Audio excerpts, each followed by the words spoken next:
استخارہ کے بارے میں مختلف پریشانیاں پتہ چلی اور مجھ سے ہی معلوم کیا گیا، تو ظاہری بات ہے سب کو پتہ ہے، تو میں تو شیخ رب العجم عارف باللہ حضرت مولانا شاہ کی محمد اختر صاحب کا غلام ہوں، ان کے قدمۂ قام اور لکیر کا فقیر ہوں۔ تو حضرت والا نے کی کتاب ہے پیارے نبی صلی اللہ تعالی وسلم کی پیاری سنتیں، اس میں دعائے استخارہ ہے، اس کا ترجمہ پڑھ رہا ہوں۔ پہلے میں ترجمہ: اے اللہ، میں آپ سے خیر طلب کرتا ہوں آپ کے علم کے واسطے سے، اور قدرت طلب کرتا ہوں آپ کی قدرت کی مدد سے، اور آپ سے سوال کرتا ہوں آپ کے فضل کا۔ بس بے شک آپ قدرت رکھنے والے ہیں اور میں عاجز اور کمزور ہوں، اور آپ جانتے میں نہیں جانتا، اور آپ پوشیدہ باتوں کو بخوبی جاننے والے ہیں۔ اے اللہ، اگر یہ کام اس وقت کام کے بارے میں سوچ لیں جو آپ کے علم میں میرے لیے، میرے دین، معاش اور آخرت کے لیے خیر ہو، تو اس کو میرے لیے مقدر فرما دیجیے، آسان فرما دیجیے، اور پھر اس میں میرے لیے برکت ڈال دیجیے۔ اور آپ کے علم میں اس کے اندر شر اگر ہے، آپ کے علم میں اس میں اگر شر ہے میرے دین اور معاش اور آخرت کے لیے، تو اس کو مجھ سے دور کر دیجیے، اور مجھ کو اس سے دور کر دیجیے، اور جہاں خیر اس کے میرے لیے مقرر کر دیجیے، اور مجھ کو اس پر راضی کر دیجیے۔ اس دعا کے بعد جو دل میں خیال ہو جائے اس میں خیر سمجھے۔ استخارہ 7 دفعہ کیا جاتا ہے، اور 7 دن میں بھی کر سکتے ہیں، 3 دن میں بھی کر سکتے ہیں، 1 دن میں بھی کر سکتے ہیں، 2 نفل پڑھ کر۔ اور استخارہ جب کیا جاتا ہے جب تردد ہو، تردد نہ ہو تو کوئی مسئلہ نہیں۔ پھر دین کے کام کے لیے استخارہ نہیں کب ہوتا کہ میں عمرے پر جاؤں یا نہ جاؤں، کب جاؤں وہ کر سکتے ہیں کہ کب جاؤں، کیا حالات ہیں، کیا کاروبار، کیا گھر کے معاملات ہیں۔ اسی طرح حج فرض ہو گیا تو اس میں استخارہ نہیں ہے، بھائی کوئی مسئلے مسائل ہیں اس وقت مجھے بات بھی نہیں کرنی، نہ مسئلے مسائل میں بولتے ہیں تو مفتی صاحبان سے پوچھنا ہے، تو 2 جگہ اس کام کا ہم نے سوچنا ہے سنت کے مطابق۔ اور استخارہ اب اصل بات عرض کرنا ہوں کہ اصل تو یہی ہے حدیث بات، لیکن اس کو سمجھانے کے لیے ایک بات یہ کہ استخارہ خود کیا جاتا ہے، دوسروں سے استخارہ نکلوایا نہیں جاتا۔ جیسے کسی کو بخار ہو دوائی دوسری کھائے، جیسے ہمیں کہتے ہیں آپ ہمیں استخارہ کر کے بتائیں رشتہ اس جگہ صحیح ہوگا نہیں، تو ان سے محبت سے آدمی سمجھاتا ہے کہ دیکھیں آپ نے انکوائری کی ہے، آپ جانتے ہیں، ہم تو کچھ بھی نہیں جانتے، ہمیں کیا معلوم کہ کیا حالات ہیں کیا نہیں ہیں۔ باقی ہر مشورے کے بارے میں نصیحتیں الگ الگ ہیں، جیسے نکاح کے بارے میں کہ بھی لڑکے کا عقیدہ صحیح ہے یا نہیں ہے، دین کی سمجھ ہے یا نہیں ہے، اور ضدی تو نہیں ہے، غصے والا تو نہیں ہے، کسی خطرناک برائی میں تو مبتلا نہیں ہے۔ تو یہ تو آپ لوگوں کو کام کرنا ہے نا۔ یہ آج کل نکلا ہوا ہے خاص جو ہے وہ استخارہ 2000 روپے، اخص الخواص استخارہ 10,000 روپے۔ تو اب دوسرا یہ غلط فہمی ہوتی ہے کہ ہم نے استخارہ کیا تھا کپڑے کی دکان کھولنے کا، نقصان ہو گیا، ہم نے استخارہ کیا تھا لیکن یہ جھگڑا ہو گیا نکاح کے بعد۔ تو استخارے کا مطلب اللہ سے مشورہ کرنا ہے، اور اللہ تعالیٰ بڑی مشکل سے بچاتے ہیں، باقی پریشانی غم تو آتے ہیں۔ اسی طرح 7 دفعہ استخارہ کیا کپڑے کی دکان کھولنے کا، اچانک ایک دوست مل گیا کہ بھائی اس مارکیٹ میں کپڑے کی دکان چلے گی ہی نہیں آپ کی، اور کپڑے کا اس وقت آج کل کے حالات ایسے ہیں کہ لوگ بڑے بڑے شو روم سے لیتے ہیں، مثال دے رہا ہوں، تو دوبارہ استخارہ بھی کر سکتے ہیں۔ ایسے انکوائری کی، اب بیٹی ہمارے پاس بوجھ تو ہے نہیں تو جلد بازی کریں، تو استخارہ بھی بعد میں ہے، پہلے انکوائری کر کے تسلی کر کے پھر استخارہ کرنا ہے۔ پہلے استخارہ کس چیز کا کریں گے، اور مشورے کی سنت الگ ہے، استخارہ کی سنت الگ ہے۔ اور پھر سب سے بڑی بات یہ ہے کہ استخارہ میں کوئی خواب نہیں آتا، لوگوں کے ذہن میں یہ کہ خواب آیا، سانپ نظر آیا، اس سے کوئی واسطہ ہی نہیں ہے، پھول نظر آئے، باغ نہر نظر آئے، اس سے کوئی رشتے کا یا کوئی بھی استخارے کا واسطہ ہی نہیں ہے۔ پھر بعض کے ذہن میں یہ کہ اگر استخارہ صحیح ہوگا تو سیدھے آپ پہ جھٹکا آئے گا، اگر یہ تو الٹے آپ پہ جھٹکا آئے گا، یا نیلی روشنی آئی، تو یہ سب فضول باتیں ہیں، سنت کا اس سے کوئی تعلق نہیں ہے۔ استخارہ کا بس یہی جو میں نے دعا ترجمہ کر کے پڑھ کے بتائی، بس یہ 2 جگہ خالی جگہ رکھی ہوئی ہے، وہاں پر نیت کرنا کہ بھائی میں اس بارے میں استخارہ کر رہا ہوں۔ اگر 4 دفعہ میں آ گیا استخارہ، تو اگر باقی 3 استخارہ نہ بھی کرے تو بھی کوئی بات نہیں، کیونکہ 4 میں زیادہ تر تو آ گیا، 7 کر لے تو ظاہر بات ہے سنت کی برکتیں ملیں گی اس میں۔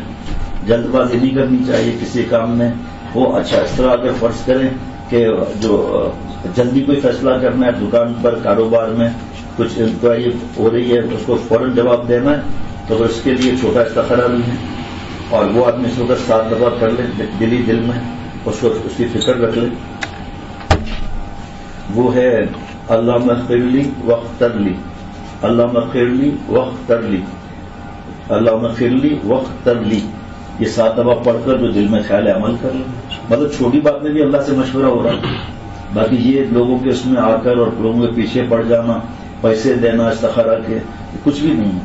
اور یہ نہیں ہے کہ استخارہ کے بعد کوئی نقصان نہیں ہوگا یا خدا نخواستہ رشتے میں بعد میں مشکلات آئیں کوئی، تو اس وقت یہ شور نہیں کرنا چاہیے کہ ہم نے تو استخارہ کیا تھا پھر ایسا ہوا، یا یہ کہنا کہ میں گناہ گار ہوں میں کیا استخارہ کروں. یہ بات ہی نہیں ہے اس میں. کوئی بھی استخارہ کر سکتا ہے کسی بھی کام کے لیے. اور استخارے کے لیے میں بات بھول گیا کہنا، استخارہ کے لیے جو ہے وہ جملہ میں بتا دوں کہ وہ بھی عجیب جملہ ہے. حضرت والا فرماتے تھے کہ حدیث پاک میں سناتے تھے کہ حضرت جابر رضی اللہ تعالیٰ عنہ سے روایت ہے کہ حضور صلی اللہ تعالی علیہ وسلم ہم کو اہم کاموں میں اس طرح استخارہ تعلیم فرماتے تھے جس طرح قرآن پاک کی صورتوں کو یاد کرایا کرتے تھے. اور فرماتے تھے کہ جب تم میں سے کوئی اہم کام کا ارادہ کرے تو 2 رکعت نفل پڑھے، پھر یہ دعا پڑھے جو میں نے ترجمہ بتا دیا. بخاری شریف کی ہے روایت یہ، اور شامی کی جلد نمبر 1 میں ہے. اور حضرت انس رضی اللہ عنہ سے فرمایا کہ اے انس، جب تم کو کوئی امر تردد میں ڈال دے تو اپنے رب سے استخارہ کرو اور 7 مرتبہ استخارہ کرو، پھر دل میں جو بات غالب آ جائے اس میں خیر سمجھو. یہ استخارہ بس یہ ہے کہ دل میں ٹھنڈک پڑ جائے، دل میں سکون ہو جائے کسی کام کے لیے. خواب کچھ بھی نہیں. 7 دفعہ نہیں ہوا دوبارہ 7 دفعہ کرنا. پھر حضرت کی احتیاط دیکھیں کہ ہم برباد نہ ہوں. کسی خواب کا نظر آنا یا کسی آواز کا سنائی دینا ضروری نہیں. اسی طرح دوسروں سے استخارہ کرانا ثابت نہیں. دوسروں سے مشورہ لینا سنت ہے. یہ اصل چیز یہ بتانا چاہتا تھا کہ حدیث پاک میں جو مشورے سے کام کرتا ہے نادم نہیں ہوتا، اور جو استخارہ کر کے کام کرتا ہے وہ نامراد نہیں ہوتا. اور یہ بتا دیا کہ 2 رکعت کا وقت نہیں ہے، فیصلہ جلدی کرنا ہے، یا اس وقت اتنا وقت نہیں ہے فوراً جواب دینا ہے کہ دکان پر کسٹمر کھڑا ہوا ہے ابھی پتہ نہیں ہے مال ملے گا. جو بھی چیزیں وہ سوچ کر کہ اللہ اغفر لی واغفر لی پڑھ لیں تو کام بن جائے گا. ہمارے بیٹا مفتی فرحان میاں بتا رہے تھے کہ ابا ہمارا جو ڈرائیور تھا بہت سادہ تھا، حضرت کے بیان میں بھی آتا تھا، لے آتا تھا ان کو، مجھے لے آتا تھا تو وہ بیان میں بھی سنتا تھا. تو وہ مفتی فرحان صاحب سے کہتے تھے کہ آپ لوگ جو ہے نا وہ اپنے بیان میں شیخ کا نام لیتے ہیں تو صحیح نہیں ہے. بجائے ڈرائیور سادہ پر مفتی فرحان صاحب سمجھاتے ہیں. ایک دن وہ ڈرائیور کہنے لگے مفتی صاحب کو کہ فرمائیں، مفتی فرحان صاحب سے کہا کہ اب تو آپ ہمیں شرک میں بھی ڈال رہے ہیں. تو فرحان نے کہ کون سا شرک کی بات کی؟ کہ یہی آپ نے اب جو ہے نا وہ چھوٹے استخارے میں اپنے شیخ کا نام لیا، اللہ اغفر لی واغفر لی. یہ لطیفہ میں کتنے عرصے سے سوچتا ہوں سنانا لیکن بھول جاتا ہوں. اور آج چند دوست بیٹھے ہیں، اللہ نے یہ بات یاد دلا دی کہ آپ جو میں آپ فرحان صاحب آپ ہمیں شرک میں ڈال رہے ہو. ابھی آپ کون سا شرک میں ڈالا تھا؟ ابھی آپ نے نہیں بیان میں کہا تھا کہ استخارہ کرتے ہوئے حضرت والا کا نام لیں. بھائی وہ بات الگ ہے، یہ جملہ الگ ہے، عربی زبان کا مطلب الگ ہے اس کا. تو یہ استخارہ کے بارے میں مزید پوچھنا ہو تو آپ عالم سے پوچھیں، مفتی صاحب سے پوچھیں، اور ہم سے اگر پوچھنا ہے تو پھر جہاں لوگ آتے ہیں آپ بھی آ سکتے ہیں، یا دوسرے شہر میں دوسرے ملک میں تو آپ ای میل کر لیں، ای میل کر لیں. ایپ جو ہے غرفہ، ایپ جو ہے GHURFA ایپ غرفہ پر آپ لکھ دیں اس کے بارے میں. باقی پریشان ہونے کی ضرورت نہیں ہے. ابھی مفتی فرحان میاں کے پاس کسی نے پیغام بھیجا کسی جعلی آدمی کا، لکھا تھا کہ لکھا تھا اس میں دعا، آرڈنری دعا 10 پاؤنڈ، اسپیشل دعا 20 پاؤنڈ، تحقیق دعا 30 پاؤنڈ، دعا وتھ ٹیئرس آنسوؤں کے ساتھ 40 پاؤنڈ، دعا ایک مکہ شریف اور مدینہ شریف 50 پاؤنڈ. وہ دعا وتھ ٹیئرس، پتا نہیں آنکھوں میں دوائی ڈالتا ہوگا، آپ نے بتانے کی کیا ضرورت نہیں پتا ہمیں. دعا وتھ ٹیئرس. اور نئے مفتی فرحان صاحب کے موبائل میں میرے خیال میں میرے پاس بھی جاؤں گا ایسے مزہ یہ بات ڈال دیتا ہوں میں. اسی طرح جعلی بھی 2-3 پوسٹر مجھے ملے، میں نے کہا اس میں ڈال دیا کہ بسنا ہوگا تو پڑھ کے اصلی آ کروں گا.